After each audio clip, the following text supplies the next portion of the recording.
आज इंटरनल जो रोड्स हैं वो बहुत डेवलपमेंट। फरुखाबाद को एक्सप्रेस वे नहीं दे पाए।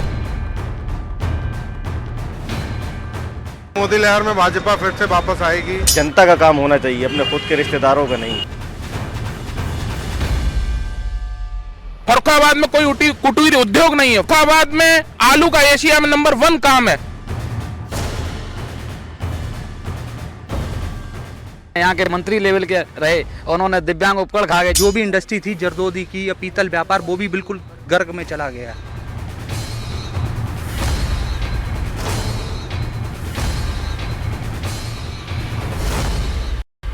ऐसे अकेले नेता है मुकेश राजपूत जी, जिन्होंने किसी का कोई नुकसान नहीं किया। यहाँ पे हम लोग पूरी दमदारी से चुनाव लड़ेंगे। विकास तो फरुखाबाद में बिल्कुल नाम पे 0 है।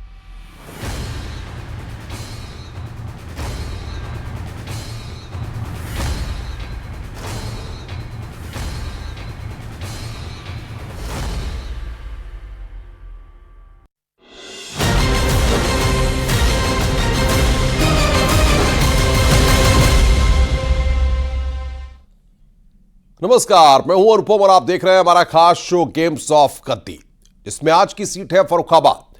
आज हम फरुखाबाद सीट का सियासी समीकरण समझेंगे, विकास और मुद्दों पर चर्चा है और साथ ही साथ कैंडिडेट्स का लिटमस टेस्ट होगा। हर उस पहलू को हम परखेंगे जिसमें 2024 के नतीजों की झलक छुपी हुई है। तो आज चलिए आगे बढ़ते हैं और सबसे पहले बात करते हैं यहां के मौजूदा सांसद की। फिलहाल ये सीट भारतीय जनता पार्टी के कब्जे में है और यहां से मुकेश राजपूत लगातार दूसरी बार सांसद हैं। उनकी तस्वीर हम आपको दिखा रहे हैं। मुकेश राजपूत दूसरी बार सांसद हैं और सबसे बड़ी बात यह है कि भारतीय जनता पार्टी ने एक बार फिर मुकेश राजपूत पर ही यहां पर भरोसा जताया है। और गेम्स ऑफ गद्दी में आज मुकेश राजपूत के दावों की भी हम बात करेंगे। और यानी मुकेश राजपूत 10 साल से फरुखाबाद की गद्दी पर काबिज हैं, गेम्स ऑफ गद्दी के सबसे बड़े खिलाड़ी। लेकिन इनका 2024 में किससे मुकाबला होने वाला है यह भी जरा आप जान लीजिए। और ये हैं सामने 2024 के फाइटर भारतीय जनता पार्टी से मुकेश राजपूत, जो तीसरी बार मैदान में है, जबकि समाजवादी पार्टी से हैं डॉक्टर नवल शाक्य। यानी कांग्रेस के सलमान खुर्शीद इस बार सीन से पूरी तरह गायब हैं और नवल शाक्य को यहां पर समाजवादी पार्टी ने मैदान में उतारा है, जो मुकाबले को काफी दिलचस्प बना रहे हैं। चलिए अब जरा इस सीट का इतिहास, भूगोल और दूसरे फैक्टर भी समझ लेते हैं जिनमें हार जीत का राज छुपा हुआ है।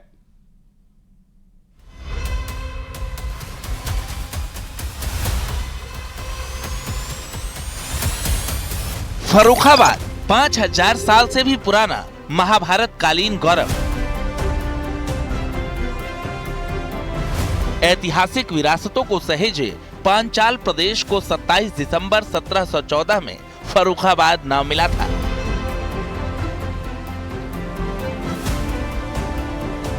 कभी लेकिन इसका इतिहास चीनी यात्री फाहियान की किताबों में भी मिलता है। पांचाल यानी आज के फरुखाबाद में मिले सिक्कों से पता चलता है कि 100 BC और 200 AD तक का इतिहास फरुखाबाद मिलता है। यानी एक ऐतिहासिक शहर जिसका अलग अलग कालखंडों में अलग अलग नाम और पहचान रही। कई बार यहीं से क्रांति की धारा फूटी। धर्म, आध्यात्म, संस्कृति और साहित्यिक विरासत से समृद्ध प्राचीन पांचाल राज्य आज के फरुखाबाद से पहचाना जाता है। लेकिन वर्तमान में फरुखाबाद की पहचान सियासत के उस सेंटर से होती है जहां से कांग्रेस के दिग्गज नेता सलमान खुर्शीद ताल्लुक रखते हैं। फरुखाबाद के राजनीतिक इतिहास की अगर बात की जाए तो फरुखाबाद में डॉक्टर राम मनोहर लोहिया समेत फरुखाबाद की इस राजनीतिक जमीन से इस देश को राष्ट्रपति डॉक्टर जाकिर हुसैन भी मिले हैं। फरुखाबाद में पिछले 10 सालों से लगातार बीजेपी के सांसद हैं और इससे पहले कांग्रेस के कद्दावर नेता सलमान खुर्शीद यहां से सांसद रहे। आजादी के बाद से अब तक यहां 17 बार लोकसभा चुनाव और उपचुनाव हो चुके हैं, जिसमें 7 बार कांग्रेस का कब्जा रहा। इसके अलावा भाजपा ने 4, सपा ने 2 और जनता पार्टी ने 2 बार, जबकि जनता और संयुक्त सोशलिस्ट पार्टी को 1-1 बार जीत मिली है। फिलहाल ये सीट बीजेपी के कब्जे में है और 2024 का मुकाबला बेहद दिलचस्प होने वाला है।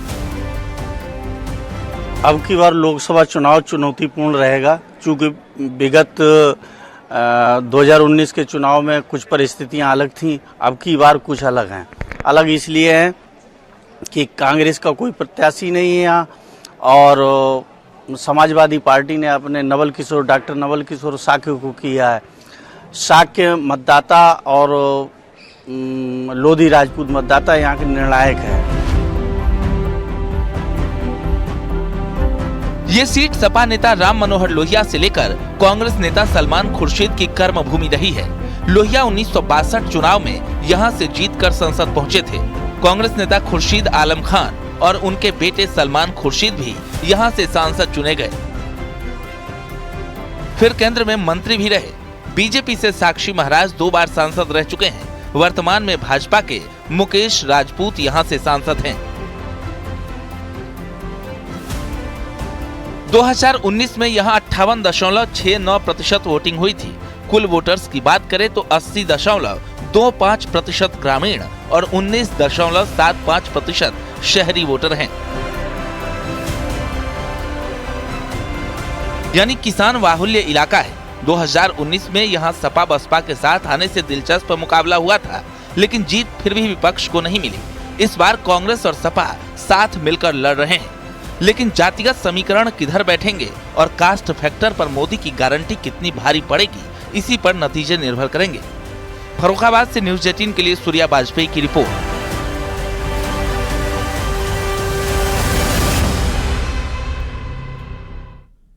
उत्तर प्रदेश का कोई भी चुनाव, सांसदी से लेकर प्रधानी तक का चुनाव, हर चुनाव में जातिगत समीकरण बहुत अहम होते हैं।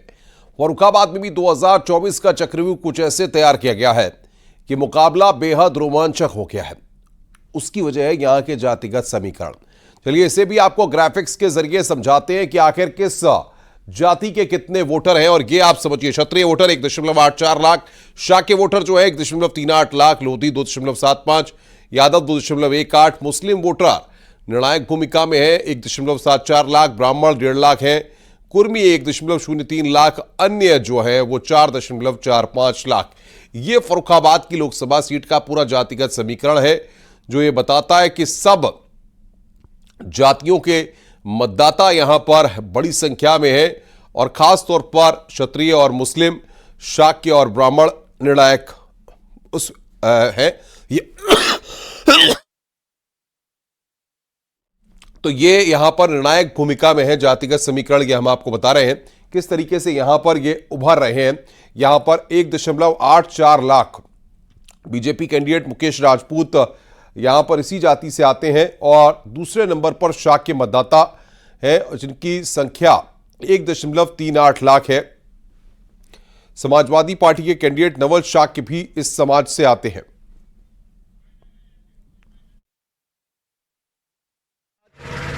का चुनाव बड़ा रोचक होने जा रहा है, वो भी बहुत तगड़ा कंटेस्ट होगा। वो जातिगत समीकरण से ले लें आप, और चाहें आप उसको जो है वो वैसे देखें, मुस्लिम, काछी और यादव मतदाता जो है वो समाजवादी पार्टी प्रत्याशी नवल किशोर शाक्य को जाने की पूरी संभावना है। लेकिन इसमें आप अगर ये कहें कि 100% इनको वोट चला जाएगा, वो ऐसी संभावना नहीं है। असलम चौधरी, आज बढ़िया हो रहा है, विकास के नाम बढ़िया हो रहा है, जो कुछ हो रहा है ठीक हो रहा है। जनता संतुष्ट है, 100% संतुष्ट है, मोदी सरकार ही आएगी। वैसे तो फर्रुखाबाद की फाइट इतनी दिलचस्प है कि अभी कुछ भी कह पाना मुश्किल है, लेकिन फिर भी 2014 के वोट प्रतिशत का अगर हम एनालिसिस करें तो 2024 के नतीजों की झलक यहां पर मिल जाएगी।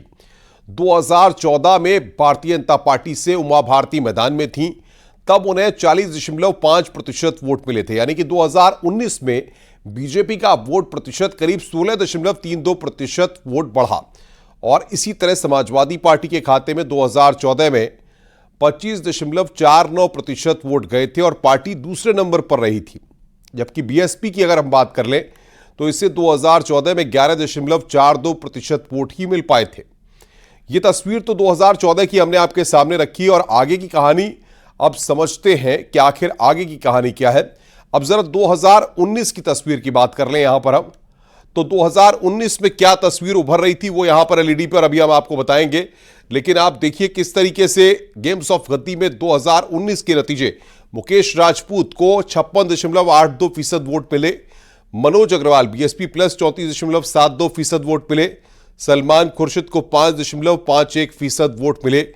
ये यहां पर मुकाबला फर्रुखाबाद का 2019 का रहा, यानी कि सलमान खुर्शीद यहां पर भी तीसरे स्थान पर आए थे। ये वोट प्रतिशत है बीजेपी का, बीएसपी प्लस का और कांग्रेस का, जो ये बता रहा है कि 2019 की फिगर्स किस तरीके की थी और किस तरीके से वहां पर कांग्रेस को भी कोई बहुत बड़ी माइलेज यहां पर जीत नहीं मिली थी या बहुत बड़ा कोई वो नहीं था। लेकिन भारतीय जनता पार्टी ने जिस तरीके से वहां की तस्वीर बदली और मुकेश राजपूत ने जिस तरीके से जीत हासिल की थी, वो 56.82% वोट भारतीय जनता पार्टी को यहां पर मिले थे। अब जरा 2019 के नतीजों का विश्लेषण जिस तरीके से हमने किया, इससे 2024 की तस्वीर और भी ज्यादा साफ हो जाएगी। जैसा कि हमने शुरू में ही बताया था कि यह सीट भारतीय जनता पार्टी के कब्जे में है।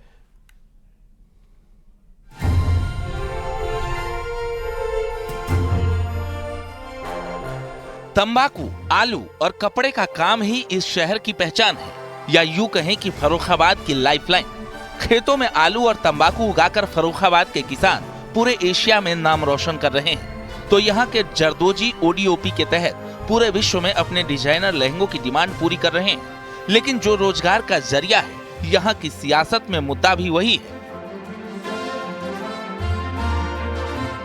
इस जिले में आलू का व्यापार और कपड़े का व्यापार प्रमुख केंद्र माना जाता रहा है। पिछले 10 वर्षों से लगातार बीजेपी के सांसद हैं और विधानसभा में चारों विधायक भी बीजेपी के हैं। फर्रुखाबाद कभी कपड़ा छपाई फैक्ट्री में नंबर 1 हुआ करता था, लेकिन सरकारी उदासीनता इस धंधे को ले डूबी।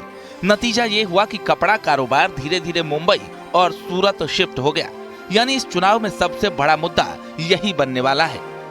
लगभग 25-30 वर्षों से यहाँ फर्रुखाबाद में कपड़ा उद्योग हो चाहे आलू उद्योग हो, उसका लॉलीपॉप तो जो है इन राजनेताओं ने यहाँ के किसानों को, यहाँ के व्यापारियों को खूब दिया, लेकिन उसके लिए उन्होंने किसी तरीके का कोई काम नहीं किया। जब चुनाव आते हैं तो बड़े बड़े दावे किए जाते हैं। फर्रुखाबाद में जरदोजी का काम वैश्विक पहचान बना रहा है। ओडीओपी के तहत वैसे तो योगी सरकार ने इन कारीगरों को वैश्विक बाजार दिया है, लेकिन जरूरत है जरदोजी कारीगरों को और प्रोत्साहित किया जाए ताकि स्थानीय स्तर पर रोजगार पैदा हो। और 2024 के चुनाव में अपने सांसद प्रत्याशी से यही लोगों की मांग है। आलू की बेल्ट जाती है, लेकिन अब ये सरकार को तय करना होता है कि आलू कहाँ कहाँ जा रहा है, क्या क्या होना है। अभी तो मुझे ऐसा नहीं लगता कि किसान उस परिस्थिति में आया है कि वो अपने आप को समृद्ध साबित कर पाए। योगी और मोदी के चेहरे पर ही ये इनको वोट दिया जा रहा है। सांसद जी भी हमारे मतलब सही है, मतलब तरक्की है मतलब यहाँ फर्रुखाबाद में, सीधी सी बात। थोड़ा नाम मोदी का तो है ही है, वो तो बात अलग ही होगी, लेकिन यहाँ के सांसद जी भी काफी सही है। फर्रुखाबाद के विकास की बात करें तो कई अच्छे काम भी हुए हैं, जिन पर इससे पहले किसी सरकार या सांसद ने ध्यान नहीं दिया था। जैसे शहर में 2 रेलवे फ्लाईओवर बने, इटावा बरेली हाईवे का चौड़ीकरण हुआ, जिससे फर्रुखाबाद की कनेक्टिविटी मजबूत हुई। सीवेज ट्रीटमेंट प्लांट लगा, नमामि गंगे योजना में घाट निर्माण हुए, संकिसा बौद्ध स्थल का जीर्णोद्धार हुआ। यानी बीजेपी सांसद के खाते में ये कुछ उपलब्धियां जरूर जाती हैं, लेकिन किसान बाहुल्य इलाके में तमाम ऐसे मुद्दे हैं जो चुनाव के वक्त सेंटर में रहेंगे। भाजपा शासन का इस तरफ भी रुझान जाए और वो इस पर ज़्यादा फोकस करें।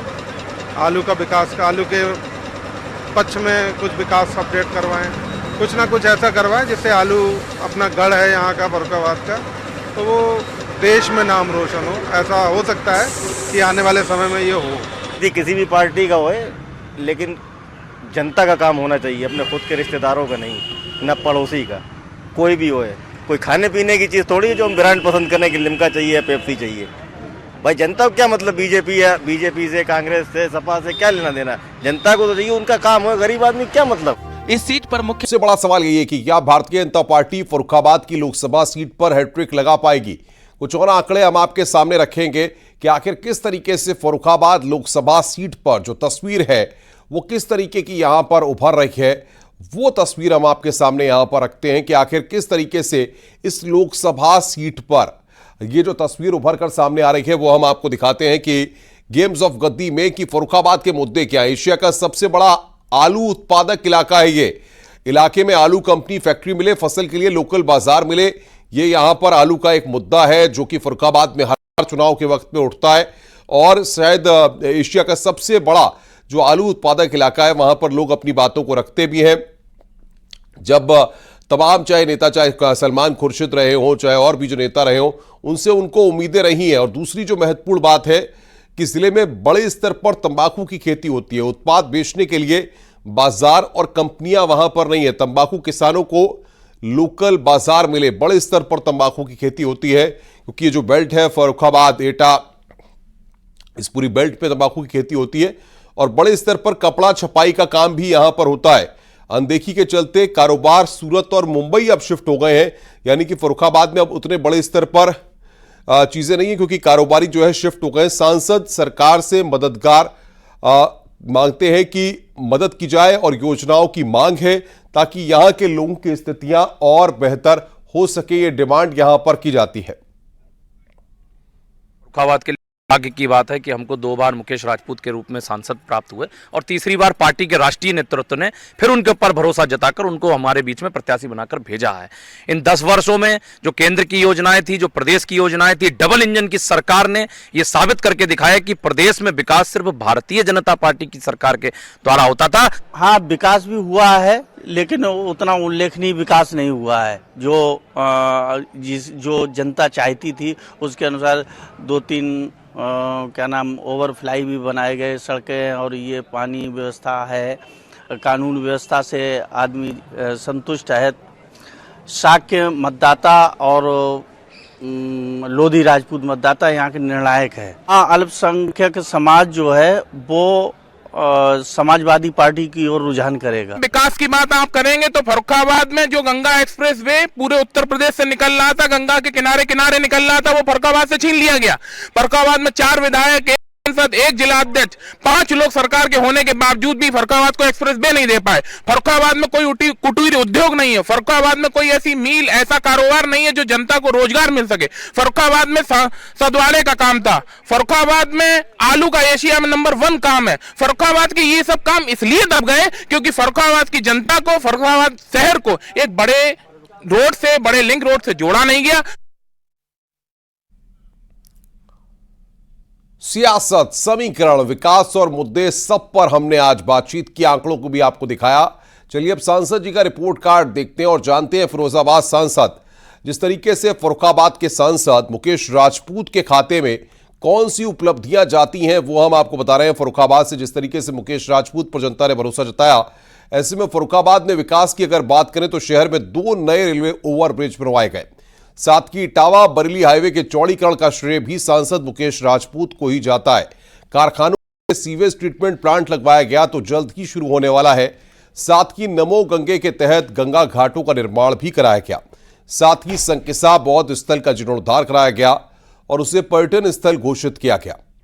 अभी जिन विकास कार्यों की हम बात लगातार आपको कर भी रहे हैं और ग्राफिक्स की मदद से आपको दिखा भी रहे हैं कि किस तरीके से यहां पर ये काम और ये चीजें यहां पर विकास की गई हैं।